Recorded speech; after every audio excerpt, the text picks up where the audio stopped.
Morning everyone. As you all know, today we are going to start our new chapter in science, chapter 13, why do we fall ill. इसमें बेटा सबसे पहले आपको एक activity दी गई है जिसमें आपको बताया गया है कि आपको एक रिपोर्ट तैयार करनी है, ठीक है, जो अर्थक्वेक आए थे, ठीक है, लतर में, भुज में, कश्मीर में, एंड इसके अलावा जो साइक्लोन्स आए थे कोस्टल एरियाज़ में, उनके बारे में एक रिपोर्ट तैयार करनी है। एंड उसमें आपको ये भी मेंशन करना है कि इन डिज़ास्टर के होने की वजह से जो वहाँ के रहने वाले जो लोग थे उनकी हेल्थ पे क्या इफ़ेक्ट पड़ा है। When we do this exercise, we realize that health and disease is in human communities are very complex issues with many interconnected causes. We also realize that the ideas of what health and disease mean are also very complicated. When we ask what causes disease and how we prevent them, we have to begin by asking what these notions mean.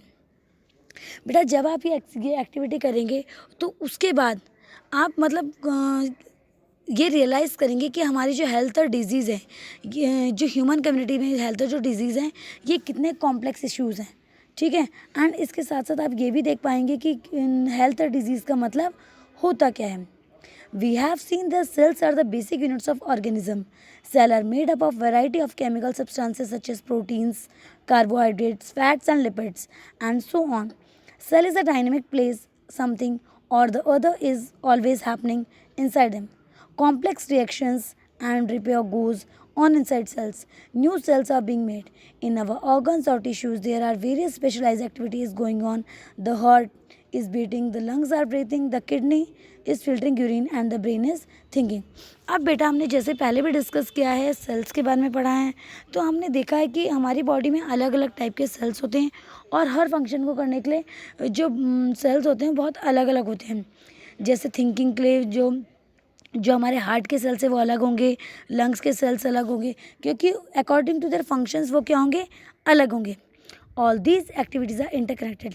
लेकिन ये जो activities है, चाहे वो breathing हो, चाहे वो beating हो, चाहे वो फिल्ट्रेशन हो, चाहे वो थिंकिंग हो, ये सभी क्या हैं, अलग अलग हैं। For example, if the kidneys are not filtering urine, poisonous substance will accumulate. Under such conditions, the brain will not be able to think properly.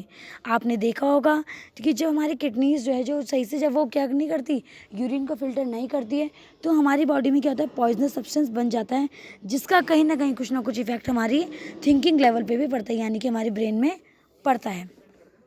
Okay in सारी इंटरकनेक्टेड एक्टिविटीज़ को करने के लिए हमारे लिए सबसे एसेंशियल जो है वो है हमारा फूड। आपको पता होगा कि फूड की वजह से ही हम लोग क्या कर पाते हैं, हम सर्वाइव कर सकते हैं, ठीक है। उसी तरीके से अगर इन बॉडीज़ के अलग अलग ऑर्गन्स को, सेल्स को फंक्शन करना है तो इनको भी क्या होती है, एनर्जी की रिक्वायरमेंट होती है।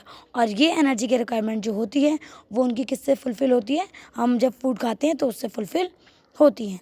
Now next topic is health and its failure. We have heard the word health used quite frequently. We use it ourselves as well when we say things like my grandmother's health is not good. Our teacher use it when they scold us saying this is not a healthy attitude. What does the word health mean? अब जैसे यहाँ पे बेटा आपको बताया गया है कि अगर हेल्थ को हम डिस्कस करें तो अगर आपसे पूछा जाता है हेल्थ के बारे में तो आप बोलते हैं कि हमारी जो ग्रैंड मदर है उनकी हेल्थ सही नहीं है, तो आपके टीचर्स भी आपको डांटते होंगे और बोलते होंगे कि ये सही तरीका नहीं है हेल्थ को डिफाइन करने का।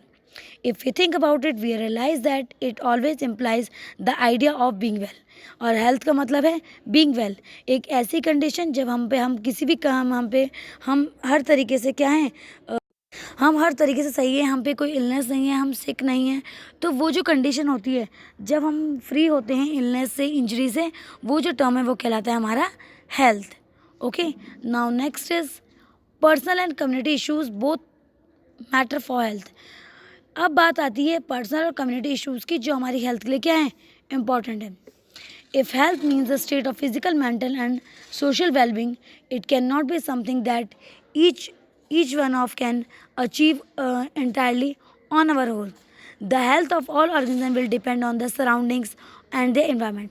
The environment includes the physical environment. So example, health is a risk in cyclone places. अगर हम बात कर रहे हैं कि हेल्थ का मतलब है कि जब हम फिजिकल, मेंटल और सोशल तरीके से बिल्कुल वेल होंगे, बिल्कुल सही होंगे, तो वो टर्म हमारा हेल्थ कहलाएगा। लेकिन ज़रूरी नहीं है कि हर किसी की हेल्थ हर जगह पे सही हो। इसके लिए हमारी कुछ कंडीशंस होती हैं, हमारी सराउंडिंग्स का बहुत बड़ा रोल होता है, ठीक है। अगर हम बात करें कि जहाँ पे साइक्लोन आ रहा है, तो वहाँ पे आपको क्या लगता है, लोगों की हेल्थ सही होगी? कहीं ना कहीं वो जब साइक्लोन आएगा तो कहीं ना कहीं उन पर कुछ ना कुछ इफेक्ट उसका होगा, ठीक है। Human beings live in societies. Our social environment, therefore, is an important factor in our individual health. We live in villages, towns, or cities. In such places, even our physical environment is decided by our social environment.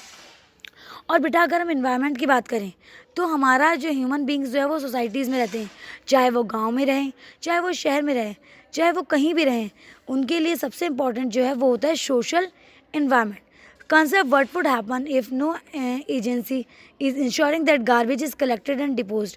What would happen if no one takes responsibility for clearing the drains and ensuring that water would not collect in the streets or open spaces. So, if therefore is a great deal of garbage thrown in our streets, or if there is open drainage lying stagnant around where we live, the possibility of poor health increases. Therefore, public cleanliness is important for individual health.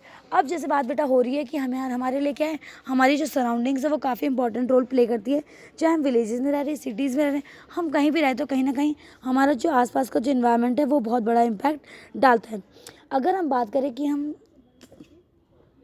अगर हम बात कर रहे हैं अपने आसपास के surroundings का, तो अगर हम बात करें अपने आसपास के सराउंडिंग्स का, अगर हम डिस्कस कर रहे हैं जहाँ हम रहते हैं, तो अगर वहाँ पे जो जितने मतलब जो जो स्ट्रीट्स हैं, ठीक है, अगर उनमें गार्बेज पड़ा होगा, ठीक है, वो गंदी होंगी, ठीक है. उसी तरीके से अगर जो हमारी जो और वहाँ पर जो ड्रेन्स ओपन होंगे तो उससे क्या होगा, हमारी जो हेल्थ है, जो पुअर हेल्थ है वो इंक्रीज़ होगी, ठीक है.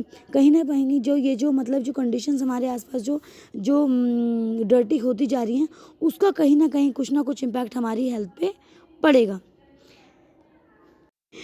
We need a food to be healthy, and this food will have to be earned by doing work. For this, the opportunity to do work has to be available.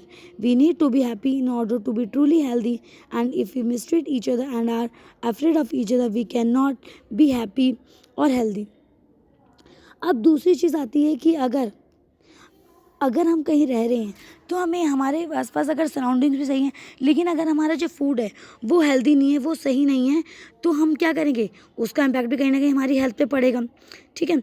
अगर हमें खाना है तो उसके लिए हमें क्या करना पड़ेगा, वर्क करना पड़ेगा. और वर्क हमें इतना हैप्पीली करना चाहिए कि हमारी जो अगर हम जितना हैप्पी रहेंगे उतना हमारी जो हेल्थ है वो भी हमारे साथ उतने ही ज़्यादा हम लोग हेल्दी रहेंगे.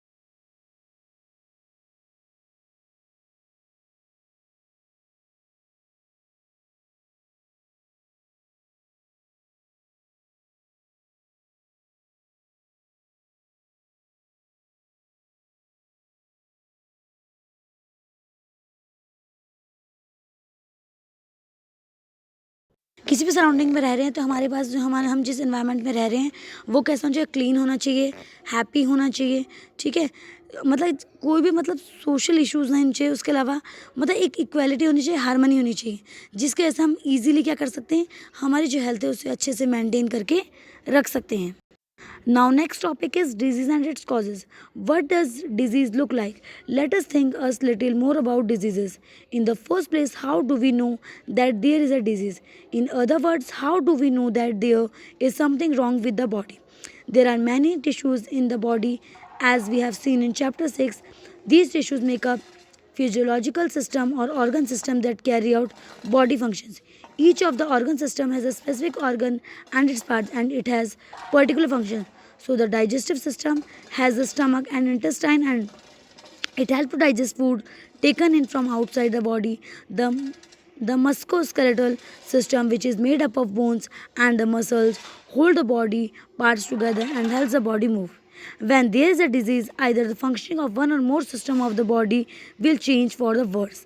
These changes give rise to symptoms and the signs of disease.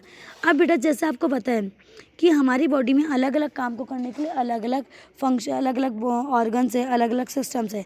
जैसे हमारा स्केलेटल सिस्टम जो है वो हमारा क्या करके रखता है, हमारी बॉडी को मतलब सपोर्ट देता है कि हम इजीली बैठ सकें, खड़े हो सकें.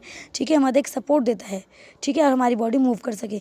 उसी के अलावा जो हमारे स्टमक है, ठीक है, हमारा जो डाइजेस्टिव सिस्टम है, इंटेस्टाइन है, ये हमारे फूड को डाइजेस्ट कराने में हेल्प करते हैं.